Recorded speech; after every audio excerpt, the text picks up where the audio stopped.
You're listening to the Jefferson Exchange. Thanks for joining us.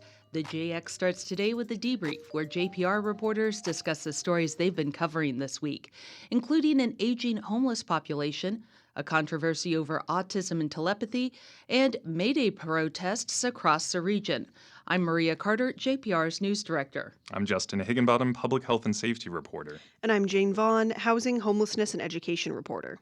And Jane, you published a story this week about the increase in older homeless adults.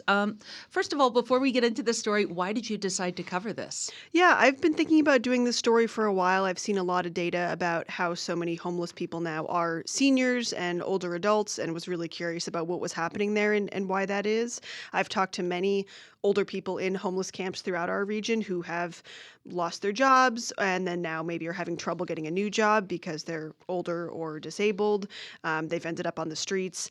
And we know that nationwide, almost about a fifth of people who are homeless now are age 55 or older, which is new. That's quite a lot, and that number has been increasing in recent years. And I talked to one researcher who did clarify that they do consider 55 to be a senior citizen, because their health is so poor at that point that these homeless older adults really have the health profile and the health issues of someone in their 70s or 80s. And so I really wanted to investigate what's happening there, why is this happening, what potential causes and solutions are there, and to talk to some people about their experiences with this. So what did you find about those causes? There are a lot, and they're kind of varied, but there are a lot of similarities sort of across the board. Usually in someone's life, if they're older and they've become homeless, there's a moment where something happened at some point, some big life moment. They lost their job, they got sick, their spouse or partner got sick or died, they got divorced, and then a lot of people just don't have the savings or the financial cushion to fall back on, and then they end up on the streets. Sometimes it's also just an increasing rents. We know that rents have been increasing everywhere, and then people can't afford it anymore. They have nowhere else to go. It's a tight housing market. We also know specifically for older people that Social Security has not kept pace over the years with inflation. So even if you've been paying into Social Security, whatever you might get is not necessarily enough to cover rent and food and whatever else you have to pay for nowadays. We also know that people over 50 are most likely to spend more than half of their income on rent, which is quite a lot. You're considered rent burdened at that point. And then I talked to Dr. Margot Cashel, who's the director of the UCSF Benioff Homelessness and Housing Initiative. And she said in her research, she's seen a lot of people who have worked their whole lives, but they were maybe working in low-wage jobs, maybe physically demanding jobs, and they just weren't able to get any savings. And then, like I said, one day something happened that they can't financially afford, they can't recover from, and then they're stuck. Maybe they end up on the streets and in that sort of difficult position. So here's what she had to say about that. These are people who've paid into Social Security their whole lives, but frankly, their rate of death is such that many will never live long enough to get the Social Security out. So she said that there's, like I said, high mortality rates, like she said, high rates of chronic disease. These older homeless adults are dying. Their mortality rate is 3 times higher than the general populations.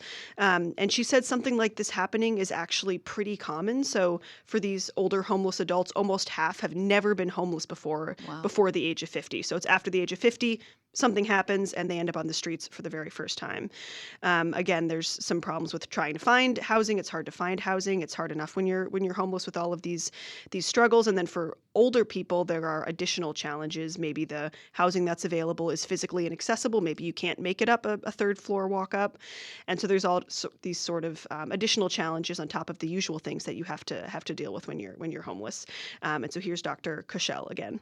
We need to look ourselves in the mirror as a society and realizing that we are letting our elders die out alone in the cold or the heat, deeply traumatized, deeply frightened, and die alone and outside. And that is unacceptable. Wow. So what sort of solutions are there to address this crisis? There's a lot of sort of multi-pronged things happening because, as I said, it's sort of a lot of individualized problems between rent and housing and all these other things. As I've covered, there are a lot of programs in general addressing homelessness and those various social services and nonprofits. There are some that are sort of more specifically tailored to people with medical needs, people who are disabled. There are some programs in our region. I know the Gospel Rescue Mission in Grants Pass has been working on something called Mission View Village, village, these sort of tiny home projects specifically for seniors. And then one sort of preventative solution that I included in my story is Hearts for Seniors, which is part of Hearts with a Mission down here in Southern Oregon. And they're basically helping seniors who are housed with whatever they might need. So usually that's some companionship, but also a lot of people need help staying in their homes. So clearing pathways through so that people aren't evicted, cleaning up the yard so they don't get fined, putting on a new roof. One guy I talked to had broken his hip when he fell on his front porch, and so they built him a new ramp so he could stay in the home safely. So that's sort of a preventative piece of helping older people stay in their home so they don't get into a more dire situation.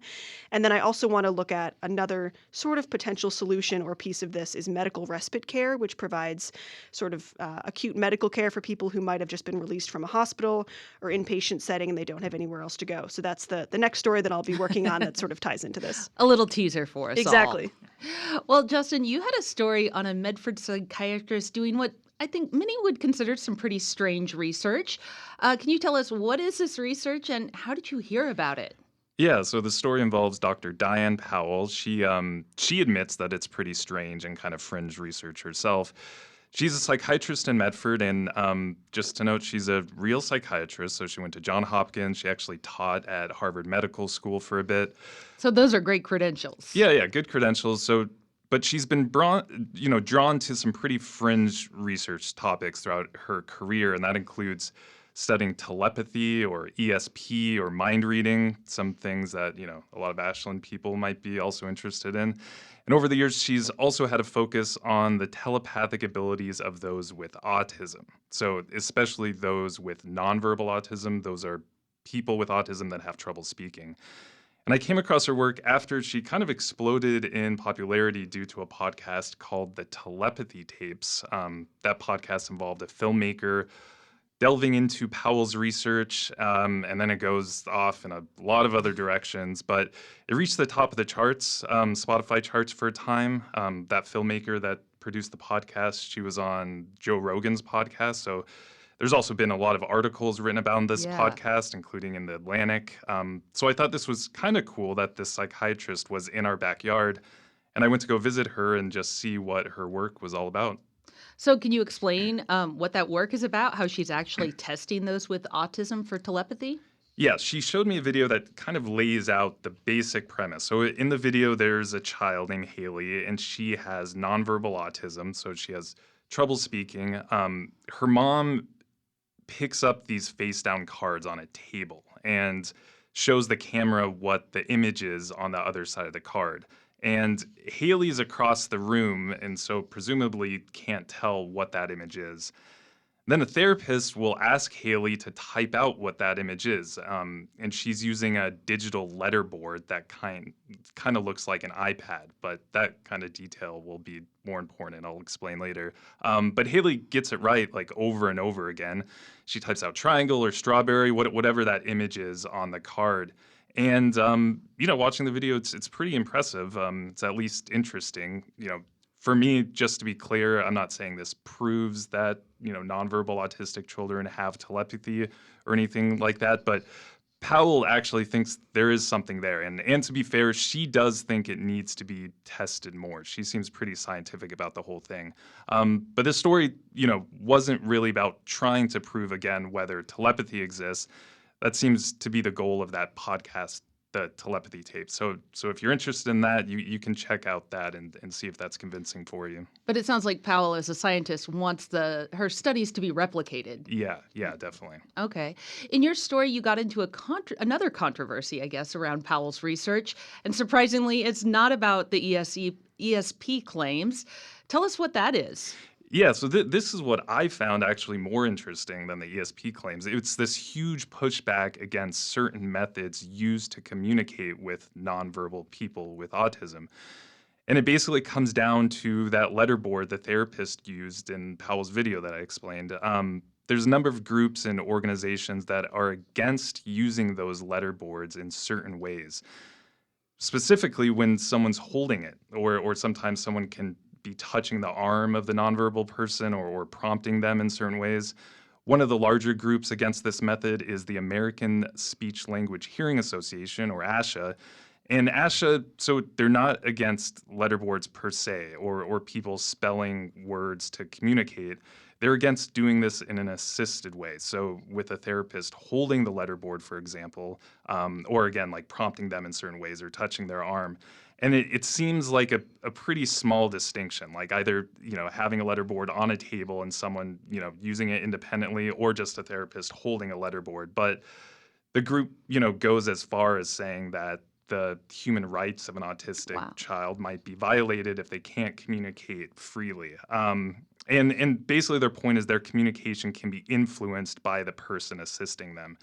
They don't outright call this a parlor trick or anything, but they say that something is going on here. And what their goal is, what the point they got across to me was that they want these nonverbal people to be communicating as independently as possible.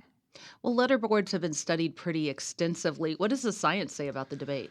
Yeah, there's a lot of studies on this. And the question behind a lot of these studies is basically, is it the nonverbal person actually communicating when using a letterboard with this assistance or not? Is the facilitator the one assisting them kind of influencing their answers?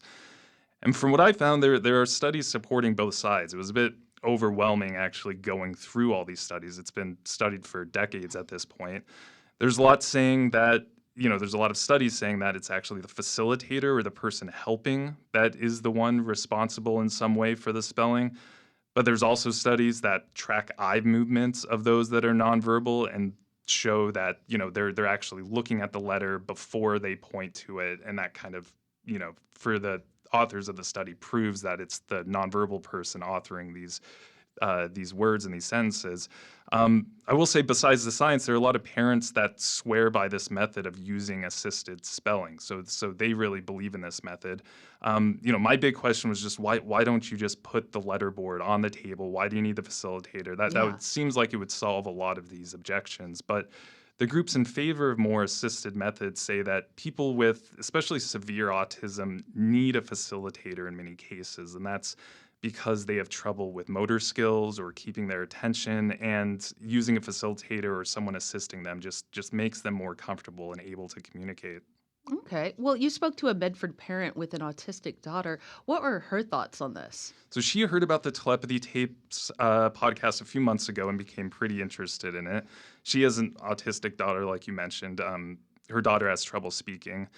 And this mother also says she thinks her daughter can read her mind. She gave some examples of that, which you can read in the feature. But that was kind of besides the point when I was talking to her. What she really wants people to understand is that those like her daughter are more competent than many have given them credit for. She said the school system especially really failed her daughter because teachers didn't assume she was intelligent. And Dr. Powell makes this point that IQ has nothing to do with autism. You can be severely autistic and have really high IQ, obviously. So this mother wants a way to be able to better communicate with her daughter and even get to know her daughter in a deeper way. Because her daughter has trouble speaking, it's been pretty hard for her. So she wants to try using a letterboard in an assisted way to help communicate with her. And she wants to, start this process with Dr. Powell's help. And that was basically my takeaway from the story, why the telepathy tapes and Powell's research has been so popular, especially with parents of children with severe autism. They think the world hasn't given their children the benefit of the doubt in their intelligence, and people don't actually know what's going on inside their mind. And they want to prove that there's something in there and they're able to communicate. They're full human beings in there, even though they can't speak. Well, it's certainly an interesting story. Thanks for covering that, Justin. And Jane, quickly before we go, you also covered a protest that happened in our region yesterday. What were people out protesting? Yeah, so it was International Workers' Day, or May Day, but yesterday was really focused on pushing back against the Trump administration and some of the actions it's taken, defunding public services, threatening immigrants, terminating thousands of federal workers. Protesters said their goal was basically to make their voices heard and bring awareness to what the presidential administration is doing. So I was at the protest in downtown Medford yesterday. There were hundreds of people there. It was a pretty hot, sunny day, but there were a lot of people there. There was a protester dressed up as the Statue of Liberty, some people wearing those handmade costumes from Margaret Atwood's The Handmaid's Yeah. Tale with the red and the white bonnets. honking, music, drumming. There was one counter protester who showed up, but didn't stay long. All seemed pretty peaceful. And this was part of sort of a national protest movement that was happening yesterday. There were similar protests across our region and across the country as well. Well, thanks, Jane, for going out on a hot sunny day to cover that. That's it for the debrief this week. Thank you for listening. You can reach the newsroom with comments on our coverage and suggestions for things we should cover in the future through our news tip line. That's on our website, ijpr.org. And you can find this program and more at jeffexchange.org or subscribe on Apple, Spotify, or your favorite podcast platform.